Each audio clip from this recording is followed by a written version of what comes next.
Good morning, I'm Brian Reagan. This is Tyler Kelly. We welcome you to Mornings with Brian and Tyler, and today we are in Mark chapter 11. And Tyler, if you'll read verses 20 through 24. Now in the morning, as they passed by, they saw the fig tree dried up from the roots. And Peter, remembering, said to him, Rabbi, look, the fig tree which you cursed has withered away.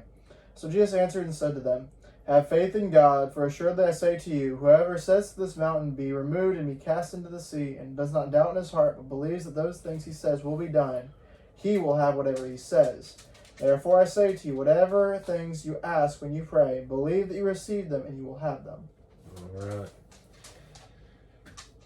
So, as you look at this, as we look at verse 23, whoever says and does not doubt, but believes that those things he says will be done, he will have whatever he says.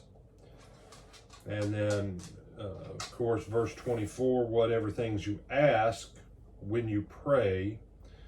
So, ask or say, we have this talking thing essentially 4 times in these 2 verses.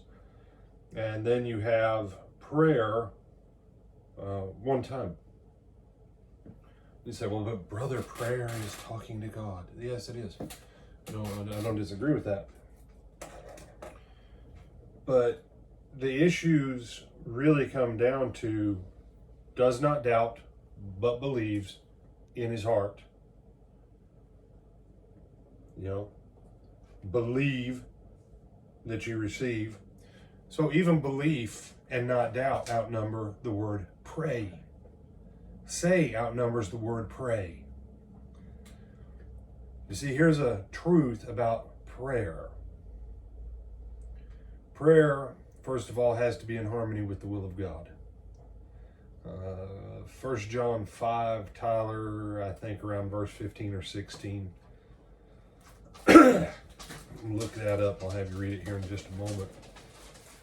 About pray according to his will. Whatsoever things we ask, we know that he hears us and we receive them. When you pray, it has to be in agreement with the will of God. What's the only way to know the will of God? Well, you have to spend time with the Word of God to know the will of God, because that's the only way you can have the mind of God, is to meditate on the Word of God, because that's God's revelation to us. Deuteronomy 29:29, the Word of God says that the things that are revealed are for us and our children. But the things that God has not revealed, those belong to him. Isaiah 55, where it says, my ways are higher than your ways, my thoughts are higher than your thoughts. Yes, that's true. Unless and except we take his thoughts that he has given us and we incorporate them into our heart. Not just our thought in the sense that we commit it to the memory circuits of our brain. No, we take it deep down into who we are as a spiritual being, into our heart, so that what we say comes not out of our flesh, but out of our spirit. And at that moment, what you say is essentially in a continual state of prayer. But it always comes down to what you say.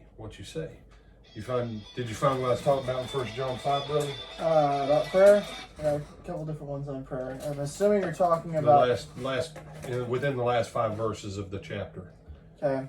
This is the confidence that we have in him, that if we ask anything according to his will, he hears us. And if we know that he hears us, whatever we ask, we know that we have the petitions that we have asked of him. If anyone sees his brother sinning a sin, okay. Yeah, I didn't think that was it. All right. So he says what?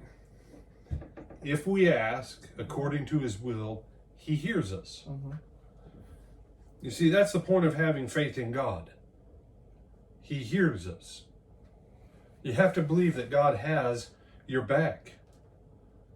That's why, you say, well, I thought you said it means have the faith of God. It's both. That's the funny thing here. The way Jesus said this, it can be genitive or dative. And scholars go back and forth, and none of them can agree. But it's always a funny thing. The scholars that believe that God doesn't have faith always translate it as have faith in God. The scholars that believe that God believes in his own word are the ones who say have the faith of God. Now here's the kicker. Jesus believed in his Father, and Jesus believed in himself. We'll make a little study of this because we're in this time.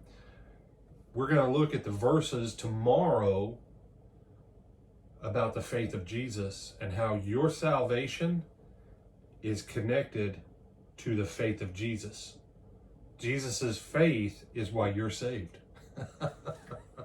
Let that one sink in. He said, no, we'll look at it tomorrow.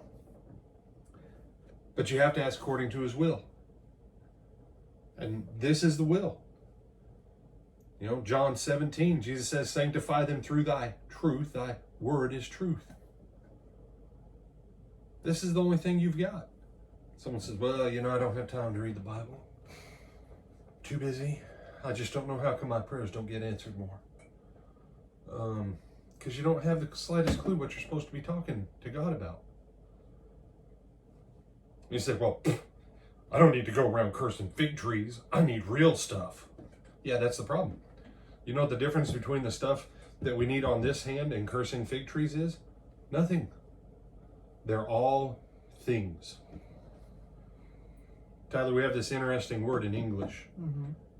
One word is anything, and the other is everything. But it's all still about things. You realize the one thing that you have absolutely no power in prayer concerning is to pray your will onto another human being. For those who are members here at Lake Butler that are watching, remember when we were in Genesis, and I was talking about the blessing that God set up the entire creation for man on? The one thing that God accepted from man being able to exercise his dominion on was his fellow man. How do you think Adam and Eve did stuff in the garden? By faith with their words. If they were made in the image of God, and God did things by his Spirit and his word, and Adam and Eve were spiritual beings crowned with glory and honor, the exact image of God. What they did as spiritual beings by their word. And you and I, till we start to take ownership of this, this is why the church has been so weak for so long, especially in America, because we've gotten so smart in the things of men that we can't understand the things of God. You remember what Paul said? He said that he's chosen the foolish things of this world to confound the wisdom of the wise. Don't you find it interesting? We know all this wonderful stuff about space and stars, or at least we think we do. All this stuff that points to a creator. And the more we see the intricacies of the details of the universe, the more people say, well, you know, it may not have been God. It could have been random chance. You say, brother, I don't believe that. But how many things that you could deal with in prayer, that the first thing you do is you look to the mechanism of men for your answers, your hope, and your salvation.